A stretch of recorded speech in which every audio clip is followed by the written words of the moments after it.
Hello everyone. In this video, we're going to do something fun.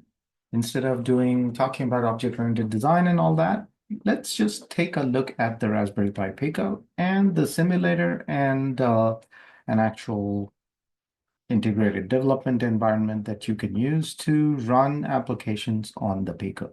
So let's get started.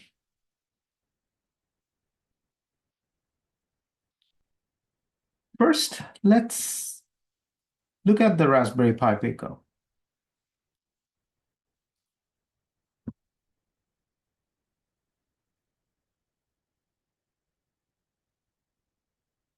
If you search for Raspberry Pi Pico on Google, you're going to see lots of information. But as you can see that the Raspberry Pi Pico itself, it's just a $4 computer. And depending on where you live, you should be able to get it for not a whole lot more expensive than that. Of course, if you buy it from Amazon, that sort of includes shipping, so you pay a little bit more. If you happen to have a micro center nearby where you live, you can walk in and pick up one of these. Of course, just by itself, the chip does not really do much. So what might be useful is to look for a kit that includes um, multiple things. So I would recommend looking for Raspberry Pi Pico kits. And those you could get from all kinds of prices between, 70 bucks to as cheap as um, this one is only $18. So I believe this is the one that I have, and we are going to use this for some of today's demo. So you can pick up one of these kits, but good news is even if you don't want to get the hardware, you can actually do everything on a simulator. And this is the simulator that we showed briefly in the last video. So we're actually going to work with this one a little bit today as well. Now, if you just look for Raspberry Pi Pico and go into the Raspberry Pi Pico documentation site, you're going to see lots of details about the Raspberry Pi Pico. In fact, they came up with the new Pico 2 and Pico 2W recently. So, those are a lot more powerful than the original Raspberry Pi Pico. So that should be a lot faster and more exciting to use. But for most of the things that we use in this video series, we're going to use the original Raspberry Pi Pico. So those are still pretty widely available, and they are pin compatibility wise, the Pico 2 and the Raspberry Pi Pico are exactly the same. So anything that works on the Pico will also work on the Pico 2. Of course, Pico 2 has more memory and higher CPU speed. So if you build something that takes advantage of that extra memory, those are not going to be backward compatible to the original Pico because it has less memory. But today, what we're going to do is we're going to go into WokWi and we're going to build a little application using the Raspberry Pi Pico. Now, since this is an object-oriented design kind of environment, there is a library that we are going to use, and that is available on GitHub, and I will put a link to it in the video description.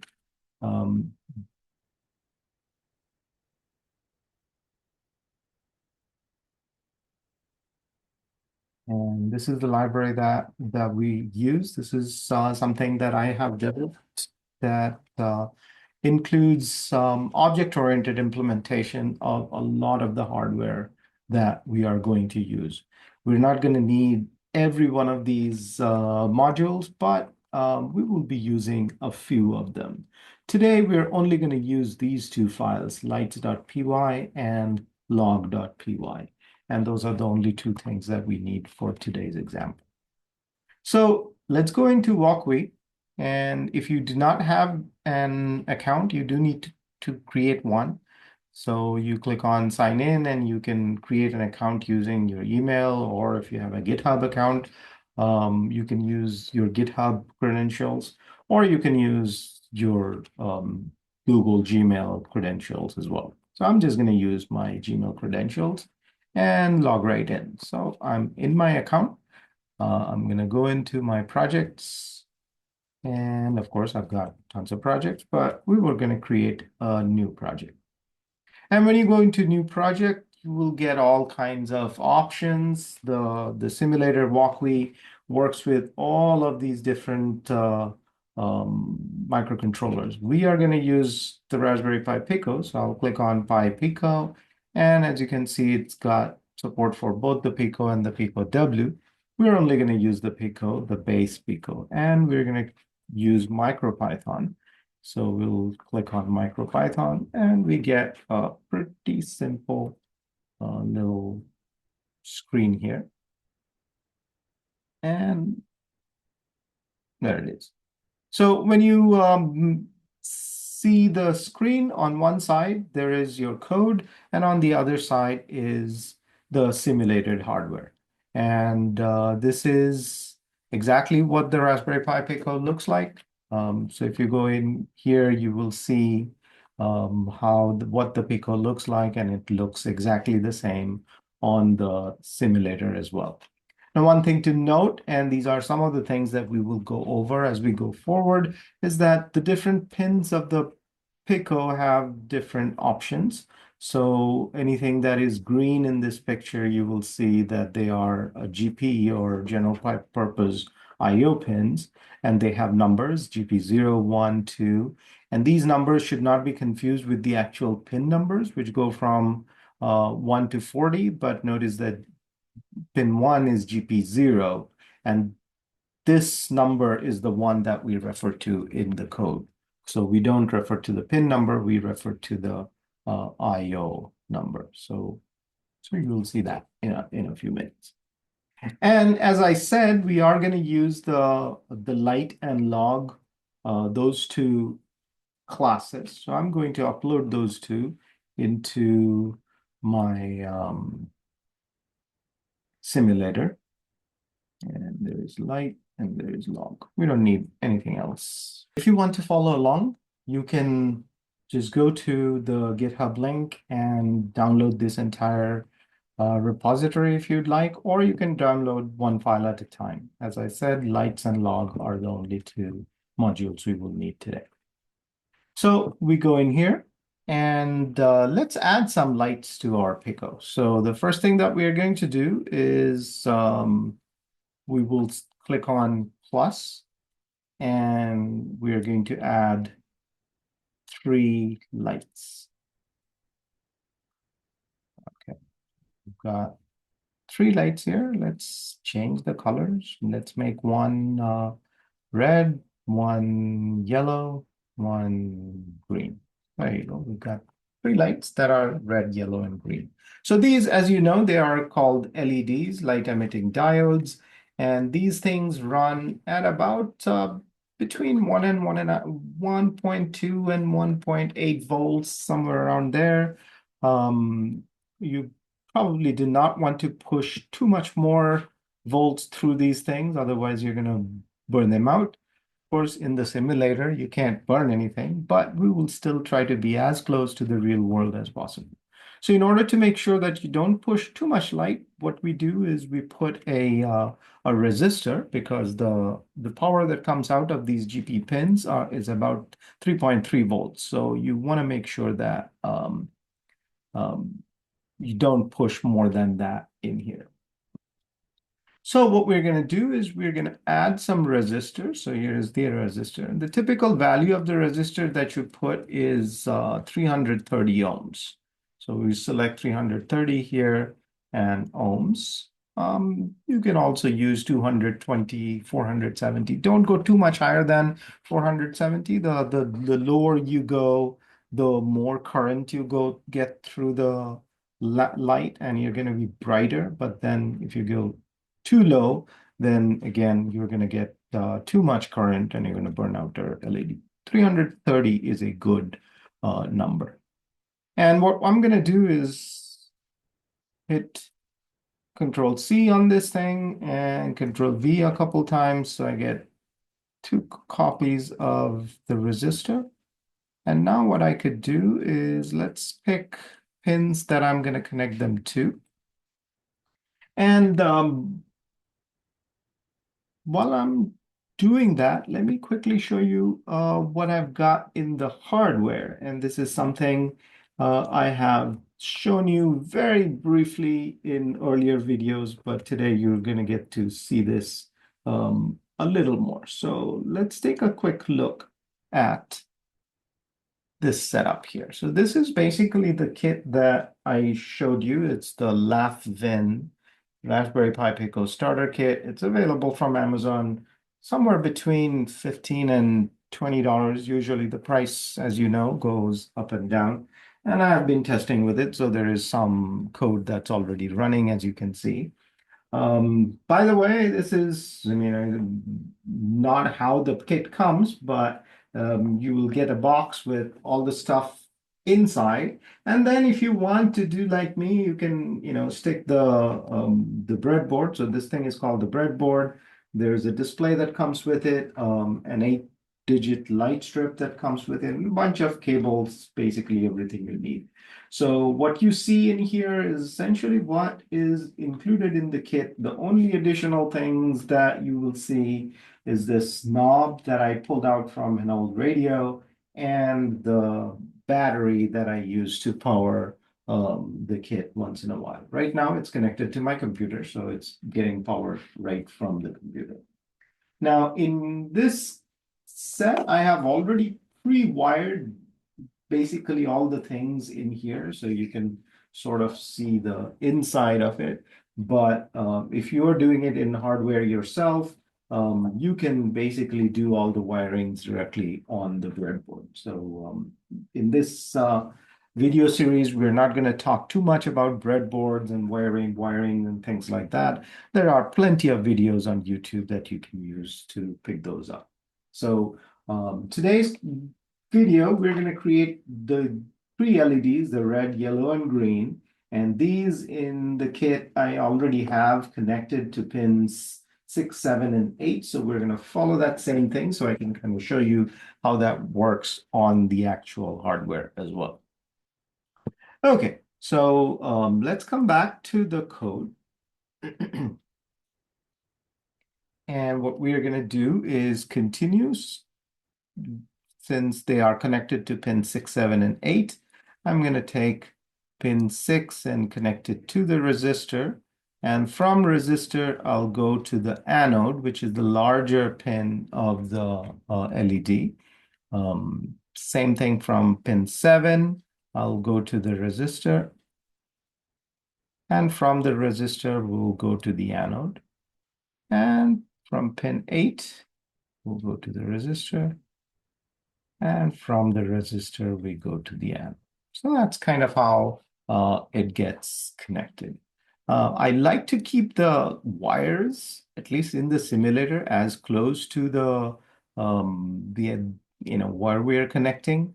And I like to not use red for anything other than power. So we're going to use orange instead of red.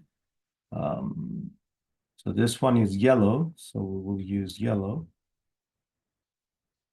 And this one is already green, so we don't need to worry about it. And the other pin, what you do is you connect that to ground. And you can connect it to one of the ground pins here, or you can create a ground bus by searching for the ground symbol. And that just makes it easy to reuse it. And there is the ground pin. And now I can connect from the ground pin to this LED, same ground pin to that LED, and the same ground pin to that LED. Okay, so now I've got my circuit completed. Now, in order to run this circuit, so let's first test with one. So what we're going to do is import the light class. So the lights.py module includes several classes, but one of the classes is the light class. And it takes, the light class takes a pin where the LED is connected. And in most of the classes that I created, all our hardware, I also give them a name so I can see some logs out of them. I can use them, kind of recognize which one is what. Also makes it better for debugging your code. So what we're going to do is we're going to say from lights import light. So that's the class that we need. Now I can create my lights. So I can say red equals light, and this is connected to pin 6. So we say pin equals 6, name equals red. I can say yellow equals light, pin equals 7, name equals yellow. And green, light, pin equals 8, name equals 8. Now what I can do is I can turn them on and off or blink them, whatever I want to do. And we're going to see that there are operations on these you could do, like on, off, you can flip, you can blink. So what we're going to do is just turn them all on and then wait a few seconds and turn them back off. Right. So what we will do is red dot on, yellow dot on, green dot on, and then we will sleep for a little bit. Let's say sleep for 2 seconds. Let's just sleep for 1 second, and then turn them all off.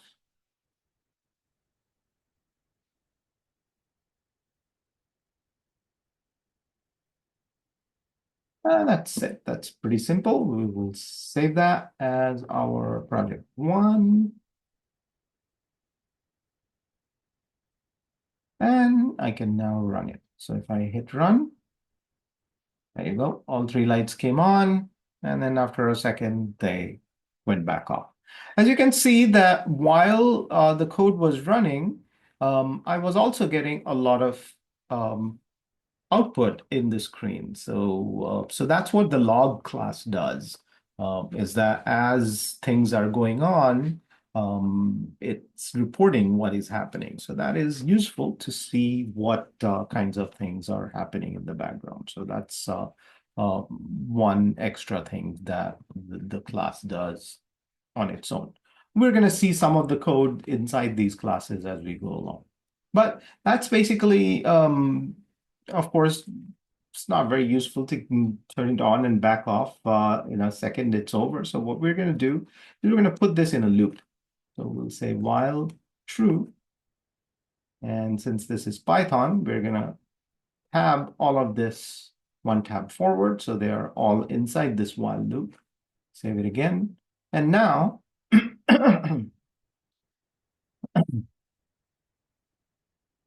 now if I run it, how come they're not turning off? Well, what's happening is they are turning off, but after they turn off, it goes right back on, goes back to the top of the loop and goes right back on. So you can't really see them turning off. So let's put a little sleep here as well. Time dot sleep. Let's keep them off for half a second. So save that and restart. There you go. Now 1 second on, half a second off, and this will keep on going until we stop this.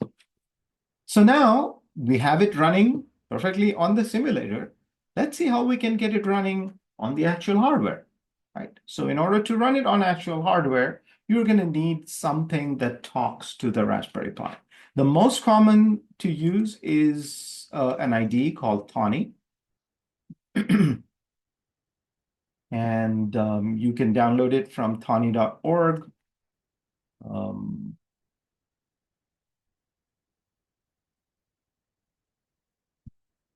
you should be able to download one for your platform.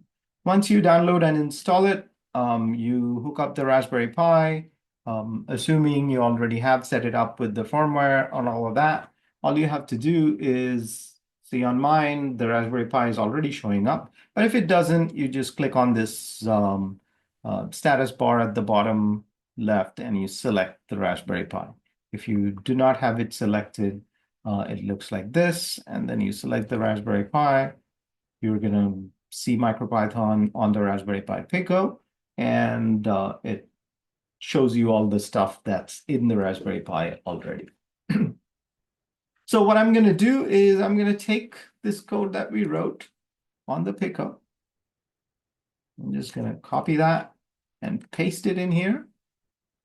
And I'm going to run it. So let's switch the camera again to the actual Raspberry Pi so you can see. And I'm going to hit the play button on the screen. And there it is. All the lights are coming on and going back off. 1 second on, half a second off, and so forth. So as you can see, whatever you do on the simulator, that exact same code, just copy and paste into Thani, and that works on the actual hardware as well. Obviously, you will still need the light and log module. Those are already in my Raspberry Pi. But if you have set up a brand new Raspberry Pi, you want to copy those modules in there as well. And that's as simple as that. If you do not like Thani and you want to use something different, you can certainly do that. For example, Visual Studio Code also works with the Raspberry Pi. Now, if you're using the Visual Studio Code, you will need to use something like there is a there is a add-on called MicroPython. That's the one that I like, and you will need to install that add-on and enable it. And once you do that, you could do the same thing. Just paste the code in Visual Studio Code, and then you can click on the run button at the bottom, and the same thing will happen. Now it's running from the Visual Studio Code into my Raspberry Pi Pico. All right, hope that was fun, and I will see you in the next video.